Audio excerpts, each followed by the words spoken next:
So here's the next assignment in the Acme series. If you remember from the last one, we ended up doing Acme users, where a user belongs to a department, and a department has many users. So, we had a situation where we could do a belongs to and has many. This is going to be a little bit different, and we spoke about this once before, and in fact, I have a link for it, which I actually put under our README, where we investigated many to many relationships. So this is a link that I'm going to put up that you could look at. But if you remember, we explored the idea of a user having multiple roles. And the way that we did it was through a third object.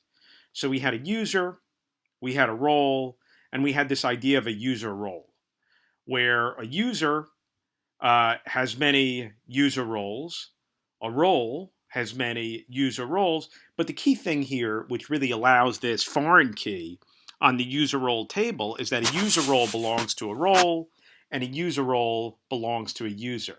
So even though this user role doesn't really have any other information here, the second that you end up syncing this and you say that a user role belongs to a role and a user role belongs to a user, um, you have a user role table. The user role table has a role ID, and the user role table has a user ID. And this gives you the ability for a user to have multiple roles and a role to have multiple users. Again, they do it through this user role table. And that's what we're going to be sort of exploring in this workshop. So we've got two entities, really three entities. We've got a salesperson, we've got a region, and we've got a salesperson region. So the sort of analogy with our user roles was we had a user, we had a role, and we had a user role.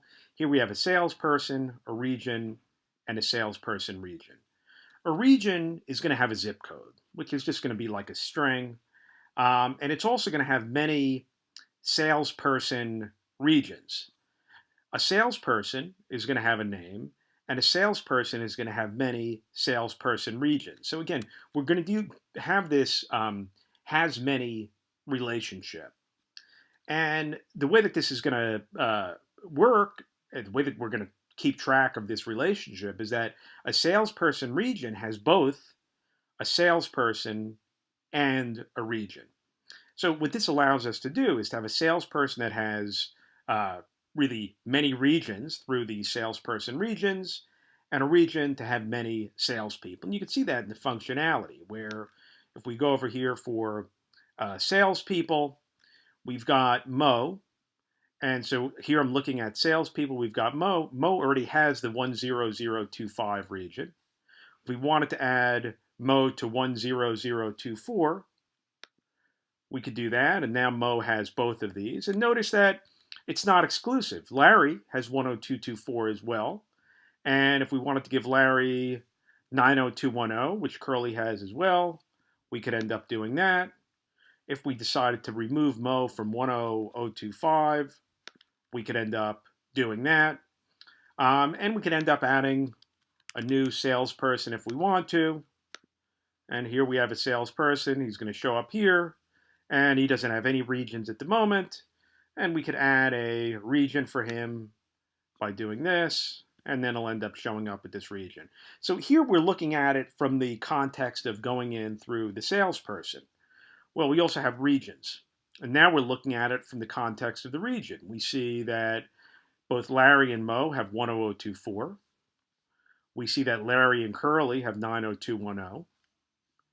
We see that only Shep has 10025. If we decide to add Larry and we decide to add Curly to 10025, and we went back here, we would see now Larry has 10025 and Curly has 10025 as well. So from you can either go from the salespeople to the regions, and again, it depends on what avenue you're looking at. If you're looking at what Mo has, you could start with salespeople, and you could see what regions Mo has. If you were interested in what was going on in 90210, you could go to 90210 and say, hey, look, here's Curly and Larry have 90210. And let's say for some reason we were getting this as this was no longer going to be a region. for our company, we could go and we could decide, hey, look, we're going to remove Curly, and we'll go and remove Larry as well. And we have the ability to do that. Some of the things that we have the ability to do, although it's not, as critical, is that, here we could add. Well, actually, this part is important. We could add another region. So if we went over here and we decided to add 10552 as a new region, it'll end up showing up as a new region. Over here, there's no salespeople that are associated with it, but I could start adding them as well. So now Larry has 10552, and if I go to salespeople here, I could basically, I'm looking at the same information. Again, just going into it with a different avenue. So the two things that you have to make sure you can do right off the bat is that you have to be able to add a salesperson, and you have to be able to add a region, and then you have to figure out how to go about adding these many-to-many relationships, how to add these salesperson regions. And again, this will sort of take you in the right direction. And I've also given some instructions here that these are the models that you're dealing with. And in the end, the part that's kind of interesting about this is that you really only have 3 get routes. You have a route for the homepage, you have a route for regions, you have a route for salespeople. And there are a couple of post routes, and again, you can sort of set them up in this order, where you have a post route to regions. This will end up creating a new region and redirect back to regions, right? That's going to be, if we're on regions and we end up creating a new region, we'll redirect back to this page. On the same token, if we're on salespeople, we create a new salesperson, we'll redirect back to this page. Now, the other routes that we're going to have are going to be a little bit more complicated. Now, I set them up this way. You could set them up another way. But again, I want to make this restful. So the way that I ended up doing a restful route here is that I have a route for salesperson region. And we tend to think that when we end up doing a post that we end up, sending a request.body. But here I'm actually not using a request.body. What I'm doing here is I'm posting, and I'm going to pass in a salesperson ID and a region ID. And what this is going to do is going to create a salesperson region.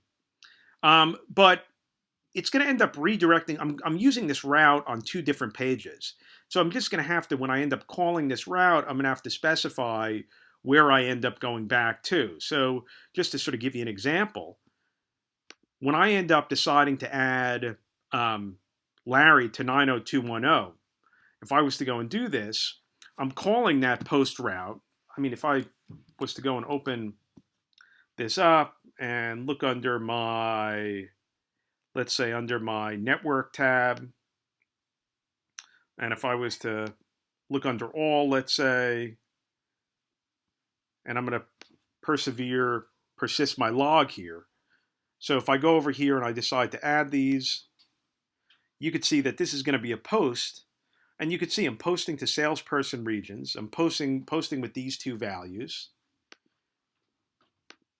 So one thing that you could actually see here, again, and I persisted this so I could see it, is that I'm posting to, again, the salesperson ID to the region ID, and I'm actually sending a little bit more information where I want to go back to. So since I did this post from salespeople, I want to redirect back to salespeople. Had I ended up doing this from regions, and I'll clear this so we could see the same sort of thing again, and if I call add, which now I'm going to be adding whatever the ID of Shep is to the ID of 10024, and I end up doing that, I'll see I'm posting to the same route, but I'm passing an additional piece of information, so I redirect back to regions. So that's the only sort of kind of tricky part here, aside from setting up the models, that you might not have seen before. And the other thing is that if you could end up adding a salesperson region, you should also be able to delete a salesperson region. And here again, the way that I'm doing this, just to sort of keep it symmetrical, is that I've got a salesperson region, I've got the salesperson ID, I've got the region ID, but this time I'm actually calling it with delete. So again, if I clear this out and go back to salespeople, and I go to delete, remove, I'll see that this is going to be a post, but Again, I'm doing the method delete. And again, my back URL goes back to salespeople. On the same token, if I was on regions and I did the same thing, let me clear this so you could see it. And I do a remove. I'm posting to salesperson regions. Again, I'm using my method override. My method is delete, and I have a back URL, which is taking me back to regions. So there's not a ton of routes. It might be sort of less routes than your last assignment. And I've also sort of given you a little bit of a look in terms of how much code you really need to be writing here. Your app file is going to be fairly small. Your server file is going to be even smaller than that. You're going to have this index, which is going to have your models. And again, it need not be all that complex. Again, you're setting up your models. Your models are not going to be all that much more complex than these, where you're dealing with these three objects of user role and user role. But here you're dealing with salesperson region and salesperson region. So your models are not going to be all that complex. You're going to have some routes for regions. You're going to have some routes for salespeople. And you're also going to have these routes, even though they don't have views that are associated with them, but these are the routes where you're actually adding or removing the actual salesperson region. And you've got a couple of views that you're working with as well. Again, I think more than anything else, probably the trickier part is, what you have to send back here to generate this code. And sort of just to give you a little trick on it, here you are looping over your salespeople, and here you are going to be looping over your regions. So here you're looping over your regions, here you're looping over your salespeople. So again, it's an interesting one. I think it's the last one that we're going to be doing where we're going to be building an application without doing a fair amount of client-side code. But I think it really sort of will cement down your knowledge of a couple of different things, mainly understanding how sequelized models work, and understanding how routing works. And again, it'll give you a little bit of a better feel, I think, for templating engines. Anyway, good luck.